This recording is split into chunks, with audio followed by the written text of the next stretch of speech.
জ্ঞানেশ কুমার যুদ্ধে নেমেছেন, হাতি ঘোড়া সৈন্য সামন্ত কামান বন্দুক সব নিয়ে যুদ্ধে নেমেছেন নিজের ইচ্ছে মতো। যেদিন ভোট ঘোষণা হলো সেদিন রাত্রিবেলা রাতের অন্ধকারে মধ্যরাতে রাজ্য প্রশাসনের শীর্ষস্তরের আমলাদের ছাঁটাই করে দিল। তারপর 24 ঘন্টাও কাটল না, 19 জন পুলিশ আধিকারিককে বদলি করে দিলেন। এর মধ্যে 12টি জেলার এসপিরা রয়েছেন।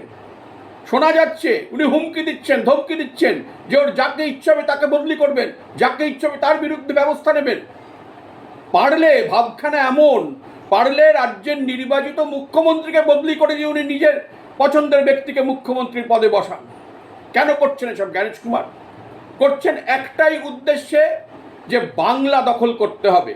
আর তাই বাঙালির বিরুদ্ধে হাল্লার রাজার মতো যুদ্ধে নেমেছেন এই জ্ঞানেশ কুমার। প্রশাসনকে তছনছ করছেন, রাজ্যে একটা বিশৃঙ্খল পরিবেশ সৃষ্টি করার চেষ্টা করছেন জ্ঞানেশ কুমার। জানি না এই ষড়যন্ত্রের পেছনে আর কি কি উদ্দেশ্য রয়েছে, একটা উদ্দেশ্য পরিষ্কার, এই রাজ্যটাকে থালার ওপর সাজিয়ে বিজেপির হাতে তুলে দিতে চান। তার জন্য যা যা অনৈতিক কাজ করে চলছেন। 5টা রাজ্যে নির্বাচন, আর কোনো রাজ্যে নয়, শুধু পশ্চিমবঙ্গে সব করা হচ্ছে।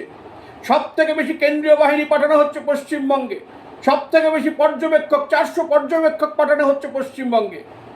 বলেছিলেন এর আগে বিজেপি বলেছিল যে এই রাজ্যে নাকি এমন আইন শৃঙ্খলা পরিস্থিতি 7-8 দফায় ভোট করতে হয়। এবার তো 2 দফায় ভোট হচ্ছে। আইন শৃঙ্খলার যুক্তিতে এবার ধোপে টিকবে না, তাহলে এত পর্যবেক্ষক কেন, এত লাখ লাখ কেন্দ্রীয় বাহিনী কেন, রাতারাতি সবাইকে ছেটে বাদ দেওয়া কেন? জ্ঞানেশ কুমার বাঙালির বিরুদ্ধে যুদ্ধ করতে নেমেছেন, হাল্লার রাজার মতো বাঙালির বিরুদ্ধে যুদ্ধ করতে নেমেছেন।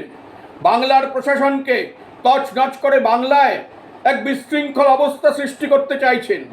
উনি কি মনে করেন এবং ওর মদতদাতারা কি মনে করেন যে এভাবে বাংলা দখল করা যাবে? এভাবে বাংলা দখল করা যায় না, কোনো কিছুই দখল করা যায় না। ভোটটা ওনার নিযুক্ত পর্যবেক্ষকরাও দেবেন না, উনি যাদের বদলি করে যাদের মাথায় বসাচ্ছেন তারাও কেউ ভোট দেবে না। ভোট দেবে বাংলার জনগণ, বাংলার মানুষ। বাংলার মানুষের হৃদয়কে উনি দখল করতে পারবেন না। 1,25,00,000 বাঙালির ভোটাধিকার কেড়ে নেওয়ার ষড়যন্ত্র করেছেন এই জ্ঞানেশ কুমার।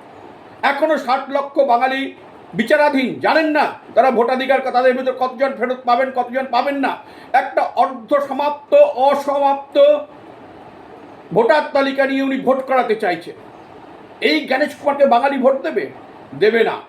বাঙালি বরাবর ইতিহাস যদি দেখেন, বাঙালি কখনো এইসব অত্যাচারের কাছে মাথা নত করেনি। সেই ব্রিটিশ আমল থেকে আজ পর্যন্ত কখনো এইসব অত্যাচারের কাছে মাথা নত করেনি।